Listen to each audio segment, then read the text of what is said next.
ഇന്ന് ജനുവരി മാസം 24-ാം തീയതി. പരിശുദ്ധ കത്തോലിക്കാ സഭ ഇന്ന് മെത്രാനും വേദപാരംഗതനുമായ വിശുദ്ധ ഫ്രാൻസിസ് സാലസിന്റെ ഓർമ്മദിനം കൊണ്ടാടുകയാണ്. സഹനം കൂടാതെ വിശുദ്ധിയില്ല എന്നാണ് വിശുദ്ധ ഫ്രാൻസിസ് സാലസ് നമ്മെ പഠിപ്പിക്കുന്നത്. ജീവിത മേഖലയുടെ ഓരോ സഹനങ്ങളുടെയും പിറകില് നാം അറിയാത്ത ഒരു രക്ഷയുണ്ടെന്നുള്ള തിരിച്ചറിവിലൂടെ ജീവിക്കുവാനായിട്ട് നമുക്ക് പരിശ്രമിക്കാം.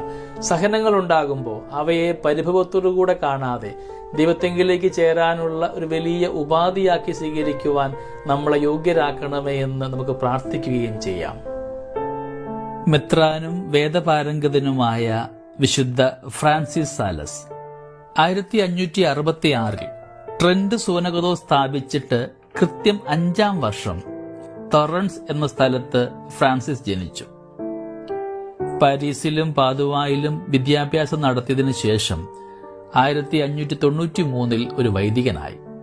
ഒരു കാൽവിനിസ്റ്റ് ഇടവകയിലാണ് അദ്ദേഹം ജോലി ആരംഭിച്ചത്. വിശുദ്ധി പ്രസംഗിക്കുന്ന ഒരു അപ്പസ്തോലനായി അദ്ദേഹം രംഗപ്രവേശനം ചെയ്തു.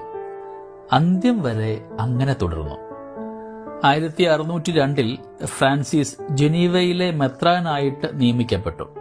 വളരെ പ്രശ്നങ്ങളുണ്ടായിരുന്ന ആ രൂപതയെ ക്രമപ്പെടുത്തുവാൻ പ്രയോഗിച്ച നയം ശാന്തതയുടേതാണ്. ഒരു തുള്ളി തേൻ കൊണ്ട് ഒരു കുടം ചൊറുക്കയേക്കാൾ എന്നതിനേക്കാൾ കൂടുതൽ ഈച്ചകളെ പിടിക്കാമെന്ന് വിശുദ്ധ ഫ്രാൻസിസ് പറഞ്ഞു വന്നിരുന്നു. അതായത് കോപം കൊണ്ട് എന്നതിനേക്കാൾ കൂടുതൽ ആത്മാക്കളെ ശാന്തത കൊണ്ട് നേടിയെടുക്കാമെന്ന് സാരം. പാഷാണ്ടികളോട് അദ്ദേഹം പ്രദർശിപ്പിച്ചിരുന്ന ശാന്തത കണ്ട് തെറ്റിദ്ധരിച്ച ഒരാൾ അദ്ദേഹത്തോട് പറഞ്ഞു, ഫ്രാൻസിസ് ഓഫ് സാലസ് സ്വർഗത്തിലേക്ക് പോകും, എന്നാൽ ജനീവയിലെ മെത്രാന്റെ കാര്യം ഉറപ്പു പറയുക എനിക്ക് സാധ്യമല്ല. ശാന്തമായ മെത്രാൻ വഞ്ചിതനാകും. ഫ്രാൻസിസ് പ്രതിവചിച്ചു, കാർക്കശം കൊണ്ട് എന്നതിനേക്കാൾ ശാന്തത കൊണ്ട് വരുന്ന തെറ്റിന് ഉത്തരം പറയുകയാണ് എനിക്ക് എളുപ്പം. ദൈവം സ്നേഹമല്ലേ? പിതാവായ ദൈവം കാരുണ്യവാനായ ഒരു പിതാവാണ്. പുത്രനായ ദൈവം കുഞ്ഞാടാണ്. പരിശുദ്ധാത്മാവായ ദൈവം പ്രാവാണ്. അതായത് ശാന്തത തന്നെ. ഫ്രാൻസിസ് സാലസ് ഫ്രഞ്ച് സാഹിത്യകാരന്മാരിൽ സമുന്നതമായ സ്ഥാനം നേടിയിട്ടുള്ള ഒരാളാണ്.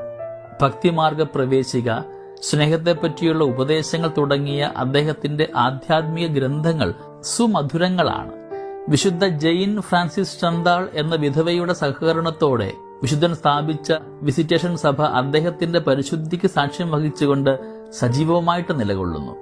രോഗീലേപനം സ്വീകരിച്ച ശേഷം ഫ്രാൻസിസ് പറഞ്ഞു, എന്റെ ഹൃദയമേ, എന്റെ ശരീരമേ, സജീവനായ ദൈവത്തിൽ ആനന്ദിക്കുക. അനവരതം കർത്താവിന്റെ സ്തുതികൾ ഞാൻ പാടും. എന്ന് ഞാൻ അങ്ങയുടെ മുമ്പിൽ നിൽക്കും. എന്റെ പ്രിയനെ, അങ്ങ് എവിടെ വസിക്കുന്നു? എവിടെ ഭക്ഷിക്കുന്നു? എന്റെ ആഗ്രഹം അങ്ങേക്കറിയാം. എന്റെ നെടുവീർപ്പുകൾ അങ്ങേക്ക് അജ്ഞാതമല്ല. എന്റെ ദൈവമേ, എന്റെ സർവസ്വമേ, നിത്യഗിരികളുടെ ആഗ്രഹം തന്നെയാണ് എന്റെ ആഗ്രഹവും. ഫ്രാൻസിസ് സാലസിന് 20 വർഷം വേണ്ടി വന്നു തന്റെ മുൻകോപത്തെ നിയന്ത്രിക്കാൻ. എന്നാൽ എപ്പോഴും കാരുണ്യത്തോടും ശാന്തമായും ഒക്കെ വ്യാപരിച്ചിരുന്ന വിശുദ്ധന് ഇങ്ങനൊരു പ്രശ്നമുണ്ടെന്ന് ആരും കരുതിയിട്ടുമില്ല. നിത്യമായ അദ്ദേഹത്തിന്റെ പ്രസന്നതയും ശാന്തതയും അദ്ദേഹത്തിന് സൗമ്യനായ വിശുദ്ധൻ എന്ന പേര് നേടിക്കൊടുക്കുകയും ചെയ്തു. വിശുദ്ധൻ പറയുന്ന ഇപ്രകാരമാണ്, സഹനം കൂടാതെ വിശുദ്ധിയില്ല. ജീവിത മേഖലയിലൊക്കെ സഹനങ്ങൾ ഉണ്ടാകുമ്പോൾ, സങ്കടങ്ങളും കുറവുകളും രോഗബലഹീനതകളും ഒക്കെ ഉണ്ടാകുമ്പോൾ പതറിപ്പോകുന്നവരാവാതെ വിശുദ്ധ ഫ്രാൻസിസ് സാലസിന് വലിയ മാധ്യസ്ഥം യാചിച്ചുകൊണ്ട് നമ്മുടെ ജീവിത മേഖലകളെയും ഒക്കെ അനുഗ്രഹമാക്കുവാൻ നമ്മളെ സഹായിക്കണമേ എന്ന് പ്രാർത്ഥിക്കാം. ദൈവം നമ്മളെ എല്ലാവരെയും സമൃദ്ധമായി അനുഗ്രഹിക്കട്ടെ. നമ്മുടെ കർത്താവ് ഈശോ മിശിഹായുടെ കൃപയും പിതാവായ ദൈവത്തിന്റെ സ്നേഹവും പരിശുദ്ധാത്മാവിന്റെ സഹവാസവും നമ്മുടെ കൂടെ എന്നും ഉണ്ടായിരിക്കട്ടെ, ഇപ്പോഴും എപ്പോഴും എന്നേക്കും. ആമേൻ.